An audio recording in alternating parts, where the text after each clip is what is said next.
Well, many thanks for staying with us on Village Square Africa. We are still looking at the scare of the fuel pump price based off of the dollar rate and how the Naira is selling against the dollar. Now, dealers looking to import petrol have been forced to suspend their plans. And this is coming after the Naira broke through the 900 Naira per dollar exchange rate barrier. There are hopes, however, that the federal government will intervene to fix the situation, but that has been the case for a while now, just the hopes. Now, as the price of petrol is heavily dependent on currency fluctuation, it is only a matter of when and not exactly if there will be a jump in petrol price. Now, since ending the subsidy this year, 56 private firms have been licensed to import petrol, and 10 of them are due to start deliveries in the third quarter. Now, the NNPC had previously been the sole importer of petrol using crude swap contract. But even at that, the question resurfaces, will the dollar rate torpedo this plan? Well, joining us right now to further discuss this, we have on our guest list, Basil Abia, Research Associate, Quaco Research in Abuja, Nigeria. Thank you, Basil, for joining me. Pleasure to be here. An absolute privilege. Thank you. Okay. All right, we also have Comrade Ogundiran Emmanuel, immediate past chairman of the Trade Union Congress Oyo State, and also a public affairs analyst and social commentator in Ibadan. Thank you so much, Comrade Ogundiran, for joining us. It's my pleasure to join you too. It's a pleasure. All right, gentlemen, we're talking about the fuel pump price, and now the removal of fuel subsidy in Nigeria in May has triggered skyrocketing fuel prices on the African continent. And it's almost 2 months after the president declared an end to the subsidy that we've had for a long time. But it's quite surprising how that kind of turned, because the president, as of I think 2012 or thereabout, also fought the removal of subsidy at the time. So why is the case different now? I'm going to start with Comrade Ogundiran. Why exactly does he think that the strategy can work at this time, especially seeing how the economy is not exactly, thriving? People are not earning as much, and even the minimum wage is still that minimum. What do you have to say about that?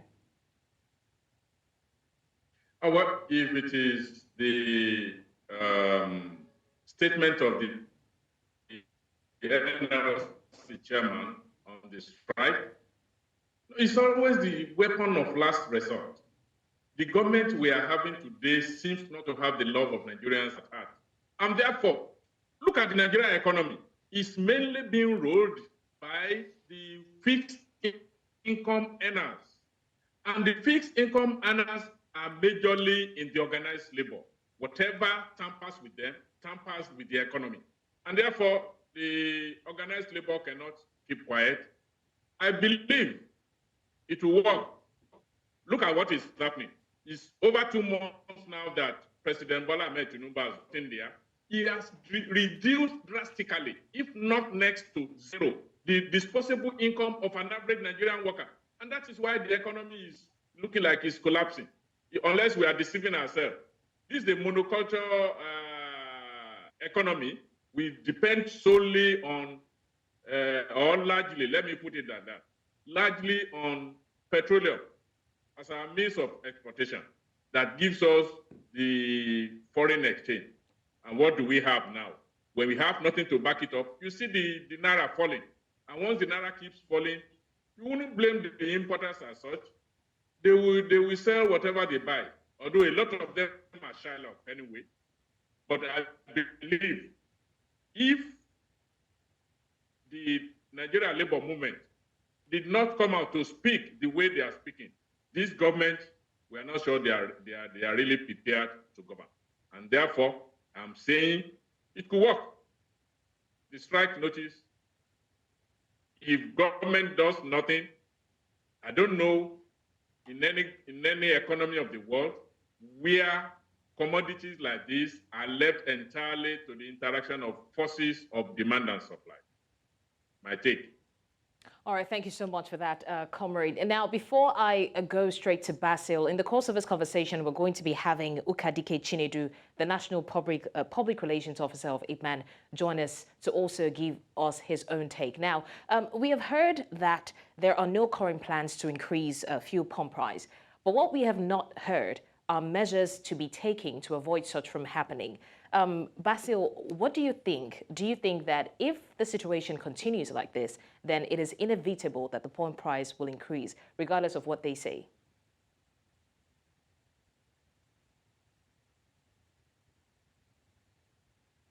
Basil, are you there? The question. Sincere apologies. My network stopped me from getting the question. Okay, so I'm gonna try that once again. Now, I said that we've heard that there are no current plans. I mean, the NNPC came out to announce that there are no current plans to increase the fuel pump price, regardless of how the Naira is being devalued. But what we have not heard is if there are any measures to be put in place to avoid such from happening. And by such, I mean the increase or the increment of the fuel pump price. Now, do you think that if the situation continues like this, if the Naira continues to sell at 910 to 950 against the dollar, that there will be no way that the pump price will not increase?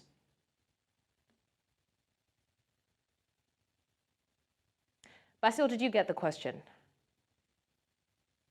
Okay, in the meantime, I think I'm going to go back to Comrade Ogundiro. I don't know if you got my question, Comrade. Oh yeah, I got it. Okay. Yes, there is. If the Naira continue to slide, remember we are not producing these PMS in our country. For now, we are not refining. We depend on importation. There is no way. If the Naira continues to slide, the marketers will not be. They are not for the Christmas. And if anybody that understands economy and where, if truly, prices have been left to be determined by the interaction of forces of demand and supply, my sister, and to all Nigerians, the price cannot remain like this unless something is done to shut up our own Naira value against other currencies, especially the dollar. You will have seen that the Nigerian economy is already dollarized. So we may not even be talking of other currencies, Naira versus the dollar. The CBN has come out to say they are going to do something. Let's see what they are going to do. If nothing concrete is done and the Naira continues to slide the way it is sliding, prices will go up. It is not only prices of PMS alone, other prices will go up. Okay, thank you for that, Comrade. Basil, just to confirm that you can hear me now. Do we have Basil with us? Yes, it's clear. No. Okay, great. So Basil, now speaking of refining, Comrade Ogundiro mentioned that we still don't refine in this country, and I think that's something to bear in mind. Now, 56 firms have received a license to import petrol with hopes that they would lead to a decrease in pump price. How exactly is that going? So first and foremost, the biggest elephant in the room is the Dangote Refinery. There is little to no clarity as to when Dangote Refinery would actually start refining. There's some rumors that they'll actually be ready for full capacity refining by 2025. There are other rumors that at least half capacity refining would commence in 2024. Dangote himself has mentioned that some part of capacity refining would commence much later this year. So because of that lack of clarity, obviously the market is still going to be heavily dependent on PMS imports, mostly from the refineries in Rotterdam and of course in Belgium. Now, moving to the point, it's a great move to get as much licenses as possible to private players, not only to indulge in small-scale refining, but also to participate in the fuel importation. But these steps are not going to have any sort of bidirectional effects on the fuel pricing that we're currently witnessing right now. As you know, of course, PMS price is very cost reflective or market reflective. And what that means is that because we're spending monies or private players who are importing these PMS are spending their landing cost as well as the cost of getting those refined products shipped over to Nigeria, as well as the shipping cost. A vast majority of those amounts are in US dollars. And obviously, we know that there's a forex scarcity issue that Nigeria is currently facing. You also know that the price rate right now is, I would say it's at a rate where a lot of players are finding it really difficult to be able to continue to play. So all of these dynamics mixed into the current problem ensures that whether we like it or not, it's a matter of when, not if. When obviously we will start to pay for PMS at 720 Naira or at some point at 800 Naira much later this year. Okay, thank you for that, Basil. Now, Comrade Ogundiro, let's talk about President Bola Tinubu's ideas regarding the removal of fuel subsidy. Now, he picked a battle that many Nigerian leaders, the military and civilians in the past 30 years have fought and have lost in one way or another. Now, like I said earlier, he also, that's Tinubu, in 2012 contested the removal of fuel subsidy. But at his inauguration on the 29th of May, Tinubu announced the total removal of fuel subsidy, saying that the scheme has increasingly favored the rich more than the poor, and I quote. Now, he also said the subsidy can no longer justify its ever-increasing costs in the wake of drying resources. But my question is, if his aim for removing the subsidy, or one of the aims for removing subsidy, is that it favors the rich more than it does the poor, looking at the circumstances surrounding the removal of subsidy now, would we not say that it's still the same situation? Maybe not totally in favor of the rich, but definitely at the detriment of the poor. Comrade? Yeah, you're right. In fact, the scenario you painted is actually right. What we saw was, in fact, personally and from a lot of right-thinking Nigeria, we believe that subsidy was a scam. If we consider the direct sales, direct purchase policy, there was supposed not to be subsidy. And if there's going to be anything like that, it was not supposed to be as much as Nigeria is paying. What Nigeria was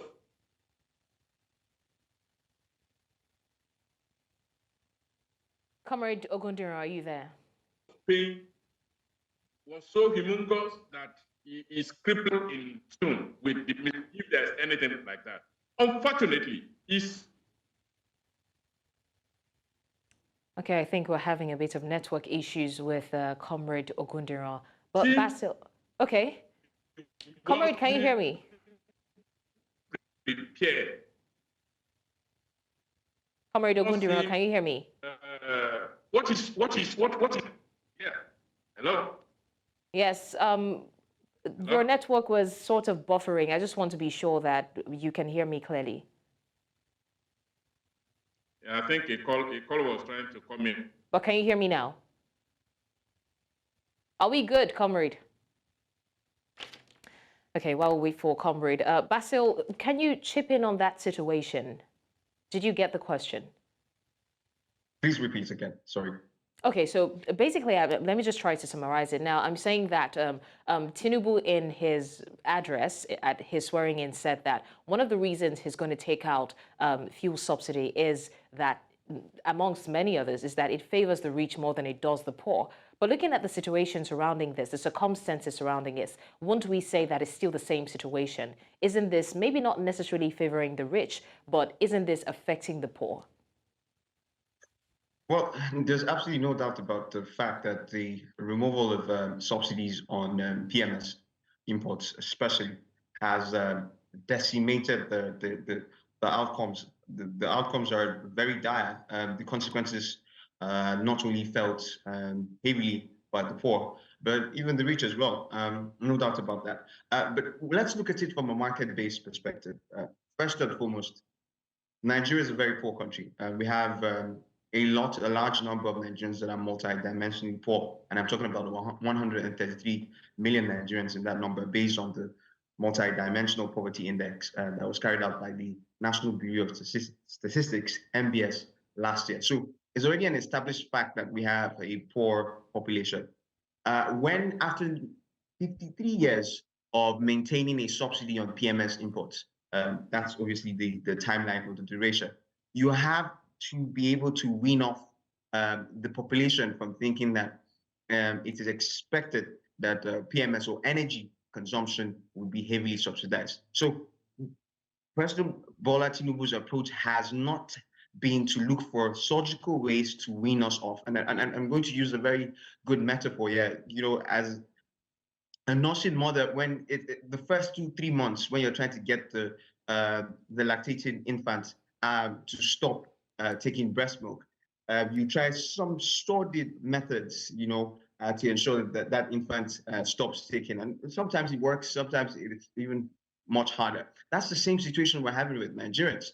And this is catalyzed by the mere fact that we're really poor. So what we're seeing in the markets right now, what we're seeing throughout Nigeria, in urban areas, in peri-urban areas, including rural areas, is a demand destruction. And what I mean by that is obviously an economical term. What I basically mean by that is demand for transportation itself has, collapsed. People no longer can afford to go from point A to point B because the price transmission of the fuel subsidy removal and, of course, the cost reflective or the market reflective PMS pricing has ensured that they can no longer afford that 1,000 Naira price fee from their homes to where they would maybe engage in manual jobs. All of these, is compounding into a general non-productivity factor. Or what I mean by that basically is that productivity is tanking from a holistic perspective. Everyone is shutting down. Either they're shutting down their normal travels or their normal trips on a daily basis. Folks are going to work maybe twice a week now. Folks are closing their shops or opening their shops maybe just 3 days out of 7 full days. So all of these things, from a macroeconomic perspective, it is really devastating for the economy.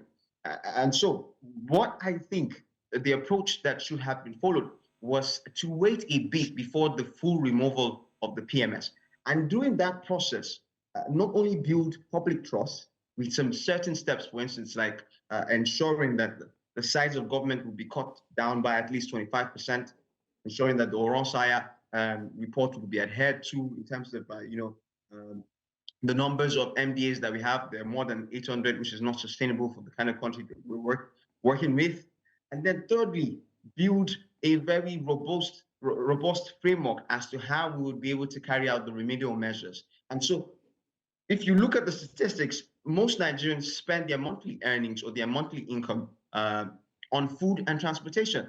In the context of Lagos, almost as high as 40% of their monthly income on transportation. In the context of Sokoto, for instance, as much as 90% of their monthly income on food.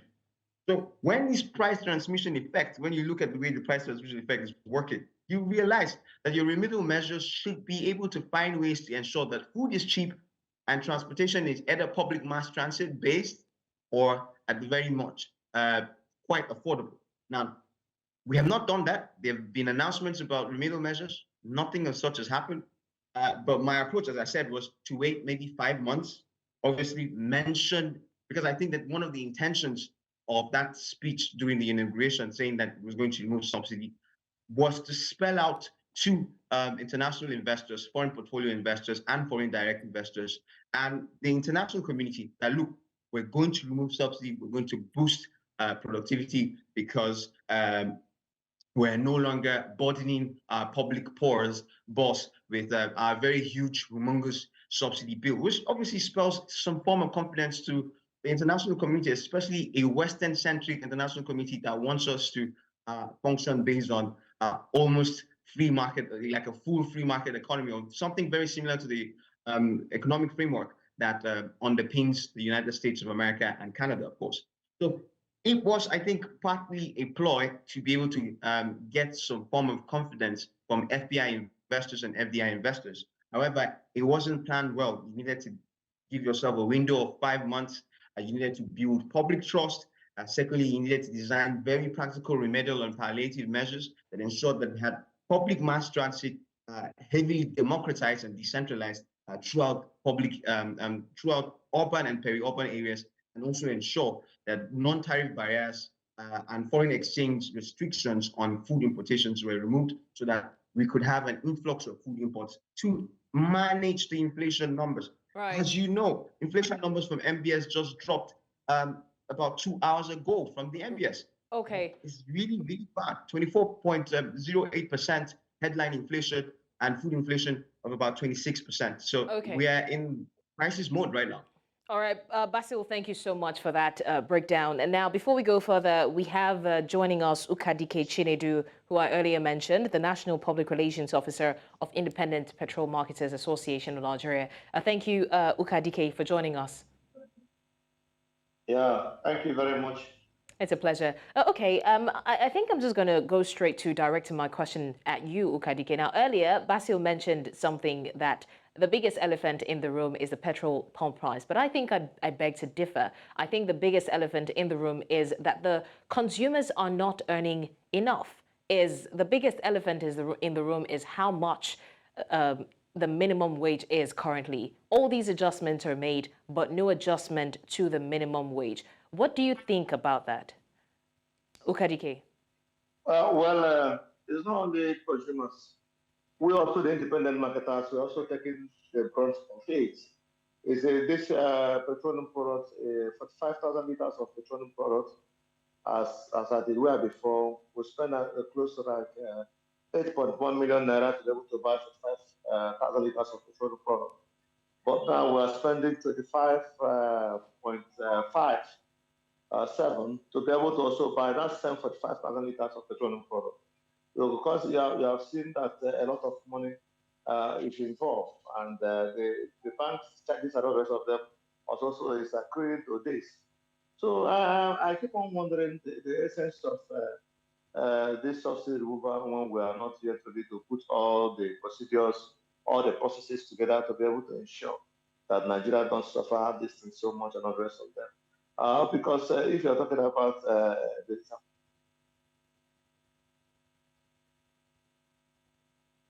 Okay, while we wait for Ukadike's connection.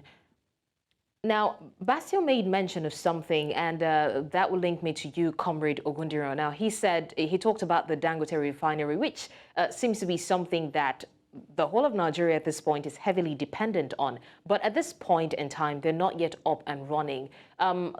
Is there a projection? Do you have any projection as to what it's going to look like when Dangote Refinery, according to Basil, the speculations are that by 2024 they will start, churning out a product. But before then, there's nothing on ground yet. Do you have any projections as to how the economy will turn when the Dangote Refinery becomes up and running? Comrade?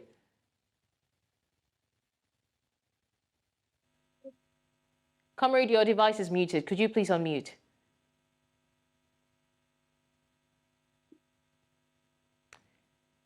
Okay, Basil, I think it's left to you to answer that question.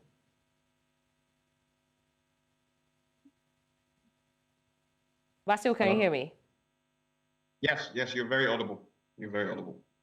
Okay, so I was asking about the Dangote Refinery. You mentioned that it's not yet, to your own understanding, they haven't yet started operating because, it's a refinery. Once it starts, there's no expectation that it stops. And by 2024, we're expecting the first products. But do you have any projections as to how the economy will turn when they start operating? And by that, I mean, job opportunities, whether or not it's going to affect pump price.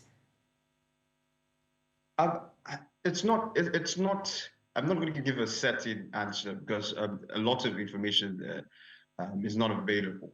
But what I do know is that 650,000 barrels per day refining capacity. Obviously, all of that is disaggregated based on the number of fuels they're refining. So, but holistically, when you add the diesel, when you add aviation fuel, when you add of course, PMS, as with other fuels that are components of crude refining, capacity is about 650,000 barrels per day, which is phenomenal, staggering in terms of like the volume of output.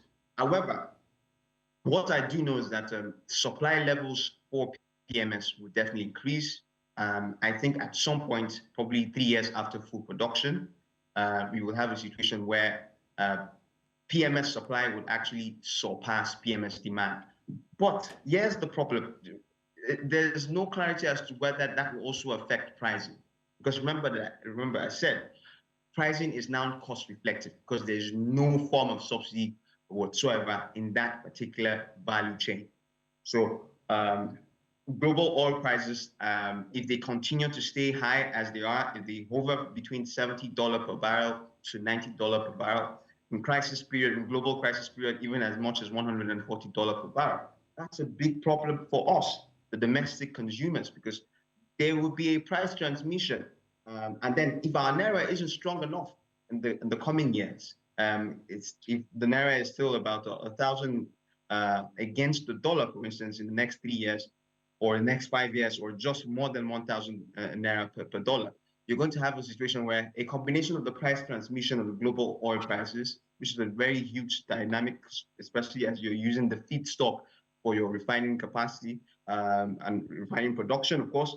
And then you have, of course, the foreign exchange rates that are not friendly enough for you. What will happen is that there's a likelihood, in fact, I think my projections are that there is a likelihood that Nigerians will even spend more and pay more for PMS using all of these information available. So I don't think that, depending on Dangote Refinery to be able to get the pricing to a manageable level for most Nigerians is the wisest thing to do. We do need the Dangote Refinery, do not get me wrong, but he's going to adopt a market reflective rate for all of his businesses because he has to recoup his investments. And that basically means that he's going to be buying the crude stock from NMPC at the dollar rate, at the very friendly, at the I&E FX dollar rate. Okay. And then he's going to sell to us at that particular dollar rate. And what that means is that if the global oil prices are higher, then Nigerians will pay higher. Okay. If the Naira is performing poorly against the dollar, then Nigerians will pay higher. So I don't think that this refinery is going to actually spell good things for Nigerians. Okay, Basil. If you want an example, look at cement. Look at Dangote Cement, for instance. Okay, Basil, apologies. But before we continue that, it's time for us to take a short breather. We're going to go on a quick break. And when we come back, Village Square continues. So stay with us.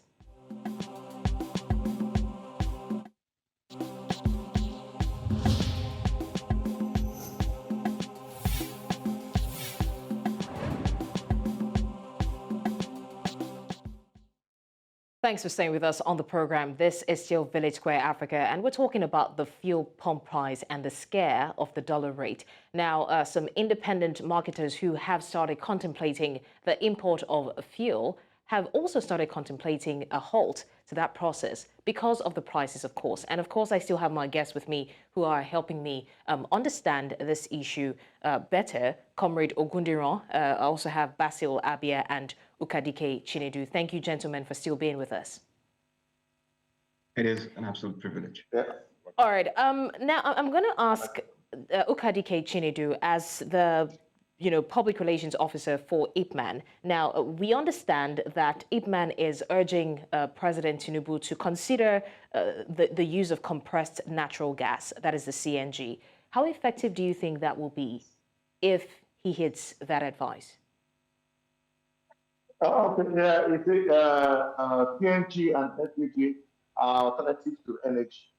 And when we started having this problem about the dependency of importing petroleum products, PMS, and even to compressed kerosene and AGU, since CNG and LPG are locally manufactured here, that would have been the best source of energy, especially converting some of our generators and some of our vehicles to LPG and CNG. And because it's also cheaper, it's even cheaper than the premium motor spirit. So we decided that we want to partner with a committee on gas expansion to ensure that people are being lectured and informed about the use of CNG and LPG. But I also want to let you know that because of the demand, that is also.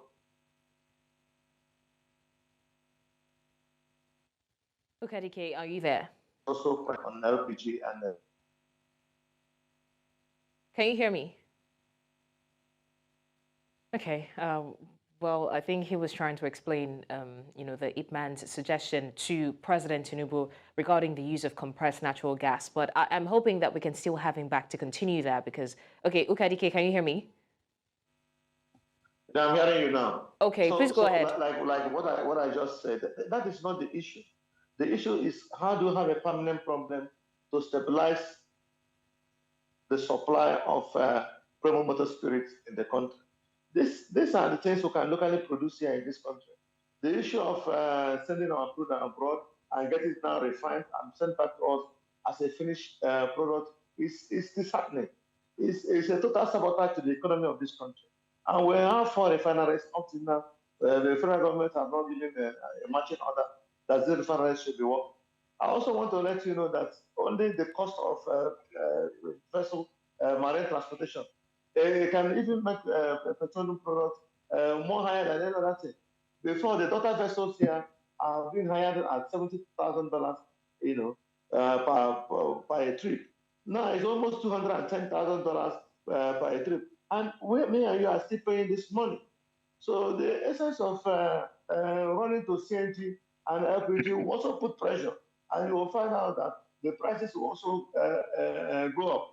So it is important to find a permanent solution. The federal government go about to find a permanent solutions to these problems that are had. It's very, very disheartening because the thing is causing unnecessary and galloping inflation on the country. PMS.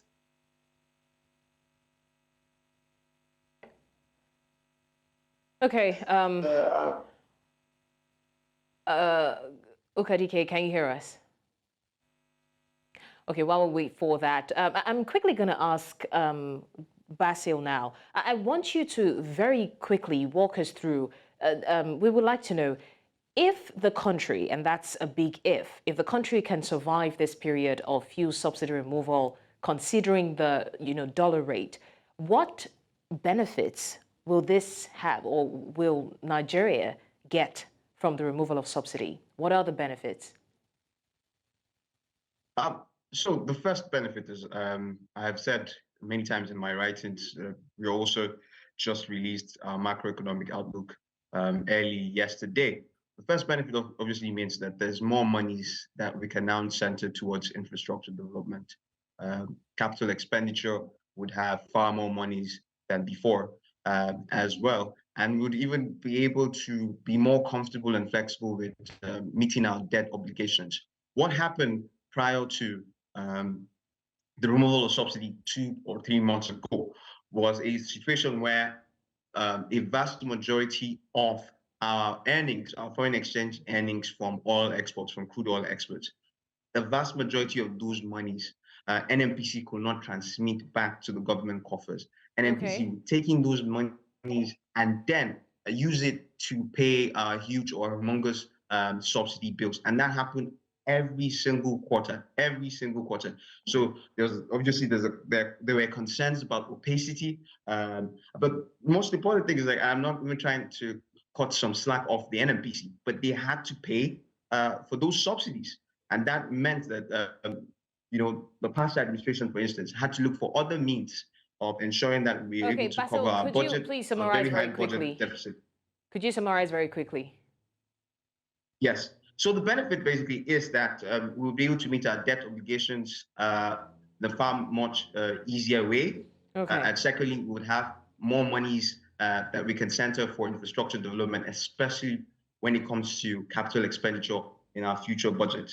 All right. If, of course, this is at perfect condition. All right, thank you so much for that. Now, Comrade Ogundiro, according to reports, the purchase of fuel has drastically reduced by 50%, and that's according to, independent petrol organizations. How exactly do you think that this is going to affect businesses across Nigeria? Because businesses thrive on all these oil products, because electricity is not available. It's going to affect businesses. The reduction in the fuel consumption is not a matter of the fact that people stop using what they were using because they are no more useful, Because they can no longer afford to have the normal volume of fuel, especially PMS and diesel, that they usually consume. So the consumption that went down, it's not that because Nigeria doesn't need it, it is because it's coming more at a higher price. And therefore, people have to adjust. We are still in the adjustment process before the fuel price is now being increased, taxes being introduced. I heard what Basi and the PRO of Pipman said. I told you before the PRO of Pipman came on board, they are in business, they will sell whatever they buy. We cannot query them. It is the government of the day that has to be serious with the citizens. They have to be transparent with the citizens. They have to be truthful with the citizens. The way things are, look, let me tell you, I don't know in the next 6 months how much Nigeria will have saved. I don't see this translating into any infrastructural development with the way the size of our government is. Basi has said it. This government is not, in fact, rather than reducing the size of government, they are trying to match and create more. That is plus minus. What is it will remain the same thing. So that they are telling us that a leopard cannot change his skin. And even if they will change, look at what came out of Akpabio's statement in the House. We know they've started sharing this money. Okay. They are not building on the trust. They are not building on the trust that the citizens put in them. Okay. And therefore there is mistrust. And I'm saying comrade, they should learn from what is happening in Mali, Burkina Faso, Guinea, and Niger. Should learn good governance. If not, Nigerians will hold their fate in their hands. Very well said, comrade. Thank you so much. I really want to appreciate you all, gentlemen. Comrade Ogundiro Emmanuel, the immediate past chairman of the Trade Union Congress. Also, a big thank you to Basil Abia, the research associate, Kwako Research, Abuja, Nigeria. And last but definitely not the least, Ukadike Chinedu, National Public Relations Officer for IPMAN. Thank you so much for joining us on The Square today. Now, only last month, the Nigerian Midstream and Downstream Petroleum Regulatory Authority, that's the NMDPRA, said that oil marketers have started importing petrol into the nation. Until now, the importation of the product was solely done by the Nigerian National Petroleum Company Limited, that's the NNPCL.